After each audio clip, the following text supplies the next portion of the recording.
মুখ্যমন্ত্রীর আশ্বাসের পরই কালীগঞ্জ কাণ্ডে অ্যাকশনে পুলিশ। দুদিনে গ্রেপ্তার করা হলো 12 জনকে। আর তারপরে ফের বার্তা দিলেন মুখ্যমন্ত্রী। সোশ্যাল মিডিয়ায় তিনি লিখছেন, তামান্নার ন্যায় বিচার আমাদের অগ্রাধিকার, প্রতিশ্রুতি পূরণ করছি। অপরাধ অপরাধী, নিরপেক্ষ এবং দ্রুত অ্যাকশন নেওয়া হবে। ধৃতদের তালিকা দিয়ে কালীগঞ্জ কাণ্ডে কড়া বার্তা দিয়েছেন মুখ্যমন্ত্রী। কৃষ্ণনগর পুলিশ জেলার দ্রুত এবং আইনি পদক্ষেপে আমি খুশি। তামান্নার মায়ের সঙ্গে সাক্ষাতের পরই পুলিশ দ্রুত কাজ করেছে। অভিযুক্তদের দ্রুত গ্রেফতারির পর আইনি ব্যবস্থা নিয়েছে। এফআইআরে নাম থাকা প্রায় সবাইকে গ্রেফতার করেছে পুলিশ। গুরুগ্রাম, নাগপুরেও পুলিশ ক্রমাগত যোগাযোগ রেখেছে। কালীগঞ্জ কাণ্ডে সুবিচারের আশ্বাস দিয়ে ফের বার্তা দিয়েছেন মুখ্যমন্ত্রী।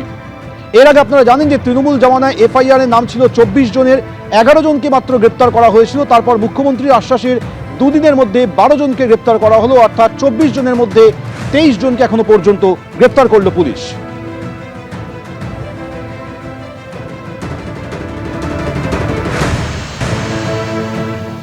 মুখ্যমন্ত্রীর সঙ্গে দেখা করেছিল তামান্নার পরিবার, তামান্নার মা দেখা করেছিলেন। মুখ্যমন্ত্রী আশ্বাস দিয়েছিলেন যে অপরাধীদের বিরুদ্ধে পদক্ষেপ করা হবে।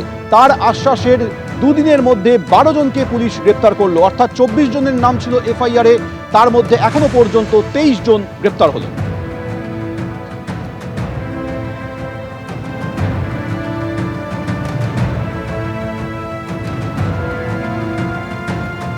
সরকার বদল হতেই বার্তা দিয়েছিলেন মুখ্যমন্ত্রী শুভেন্দু অধিকারী। আর মুখ্যমন্ত্রীর বার্তার পরেই, আশ্বাসের পরেই দুদিনে 12 জনকে গ্রেপ্তার করা হলো। একেবারে কালীগঞ্জ কাণ্ডে কড়া অ্যাকশনে পুলিশ। তামান্না হত্যাকাণ্ডে এফআইআরে 24 জনের নাম ছিল, তৃণমূল আমলে গ্রেপ্তার হয়েছিল মাত্র 11 জন। গুরগাঁও থেকে গ্রেপ্তার করা হয় মিনারুল শেখকে, নাগপুর থেকে গ্রেপ্তার হয় শাহিবুল।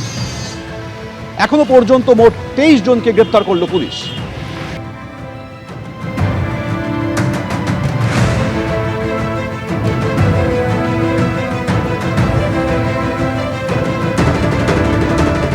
বিধানসভায় দাঁড়িয়ে কড়া বার্তা দিয়েছিলেন মুখ্যমন্ত্রী। কি বলেছিলেন শুনুন।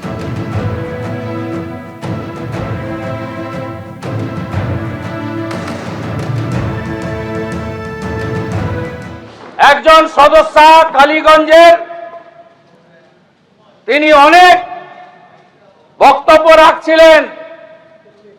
আমি তো ধন্যবাদ জানাবো অধ্যক্ষকে যে তিনি মেড ইন স্পিচ পুরোটাই ওনাকে পড়তে দিয়েছেন। আমার মনে হয়েছে মাননীয় সদস্য ওরা নিজের কথা বলেননি, কেউ একটা বানিয়ে লিখে দিয়েছেন। তা আপনার তামান্নার কথা বললেন না কেন? আপনি যেদিন উপনির্বাচনে জিতেছিলেন, আপনার বাহিনী 6 বছরের ছোট্ট শিশু তামান্নাকে খুন করেছিল,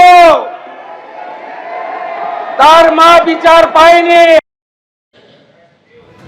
মুখ্যমন্ত্রীর সঙ্গে কয়েকদিন আগে তামান্নার মা এবং পরিবার দেখা করেছিলেন। মুখ্যমন্ত্রী আশ্বাস দিয়েছিলেন যে অপরাধীদের বিরুদ্ধে পদক্ষেপ করা হবে। তারপর সেই আশ্বাস পেয়ে কি বলেছিলেন তামান্নার মা শুনুন। মুখ্যমন্ত্রীর কাছে এসেছিলাম আমার বিচারের দাবিতে। উনি বললেন যে বিচার দেবেন, আশ্বস্ত করলেন। এখন এটাই নিয়ে আমি খুশি যে 24 জনেরই শাস্তি চাই। এটাই ওনার কাছে আমার দাবি ছিল। মুখ্যমন্ত্রী কি বললেন? বললেন যে 24 জনেরই শাস্তি হবে, উনি দেখছেন। উনি আজকে ওখান থেকেই ফোন করে মানে পুলিশের সঙ্গে যোগাযোগ করেছেন? হ্যাঁ হ্যাঁ, একদম। আমি শুধু বিচারের দাবি করেছি, তো উনি, আমি বলেছি যে আমার বিচার দরকার। এবার কোথায় থেকে কি করতে হবে সেটা ওনারা ভালো বোঝেন। তো বলল, আমার সামনেই বলল যে হ্যাঁ সব ঠিক দেখবেন। এবিপি আনন্দ, এগিয়ে থাকে, এগিয়ে রাখে।